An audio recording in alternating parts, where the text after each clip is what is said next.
A recent tragedy took place that has people taking a closer look at the infamous DIY video channels that are trending worldwide. A young girl died after following one of the videos and attempting one of the crafts at home. I'm here to tell you the dark truth about 5-minute crafts right here on IO. What's going on, you guys? I'm your host Joss. Welcome back to InformOverload. We give you the biggest news stories on the internet, and I promise you, they aren't always this dark. Give the IO team a follow on social media. You can find our Instagram links down below, and hang out until the end to watch me do some common features. A YouTuber from China is being called a murderer after a 14-year-old girl suffered severe injuries with her 13-year-old friend who struggled for her life after imitating one of her DIY craft videos. DIY videos are extremely popular right now, ranging from baking tricks, hair tutorials, random hacks, and the most popular one, do-it-yourself crafts. The YouTuber goes by the name Miss Ye, who shared a popcorn making trick in one of her videos, which shows that you can pop your own popcorn by using a soda can and an alcohol burner. On August 22, 2019, the two young girls attempted to imitate the trick by taking a soda can, filling it with corn kernels, and putting the can in place over an alcohol burner to make it pop. However, the can suddenly exploded in their faces, leaving both of them with severe injuries and their home with major damages as well. The exact cause of the explosion is unknown, but investigators say it was likely due to the alcohol inside the burner and the way the can was cut by the young girls versus the way it was cut in Miss Ye's video. Both girls were rushed to a nearby hospital, and on September 5, 2019, one of the girls who was suffering 96% burns on her body passed away. After the news of the teen's death surfaced, people started to blame Miss Ye, calling her a murderer and seeking justice. She issued a statement stressing that she used a safer alcohol lamp in her video and apologized for the tragic incident. She also did cover the cost of their medical bills since their families were struggling to pay for it. People started diving deeper into the safety of these DIY craft videos, learning that YouTube creators use unsafe methods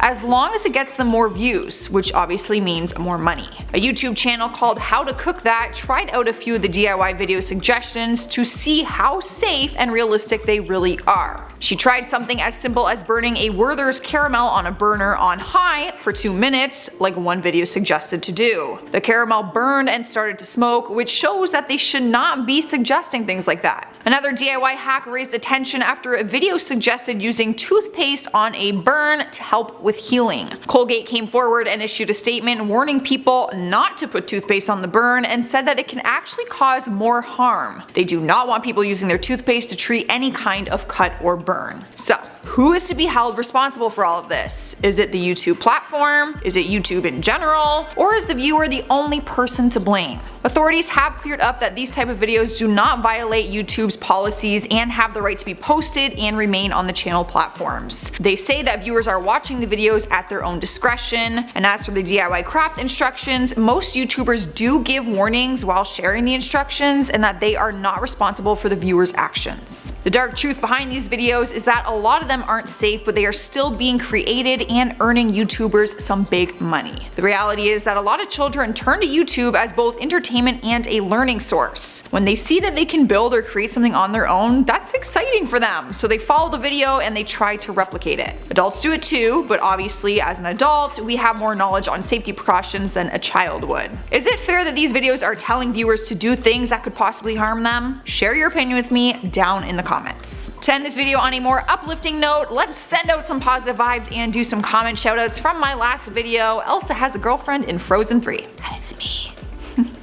No jokes, this is a serious video. 78 Crunchy Forever says, okay, how does an animated character in a Disney movie have a date and I'm still single? I have never related to something more in my entire life. Elizabeth James says, I'm not a fan of Frozen, but if they are going to have a gay couple, it will be interesting to see. I support it. That right there is the kind of support that we need in this world. Ange313 says, wait, she said she was gonna sing Let It Go though. Yeah.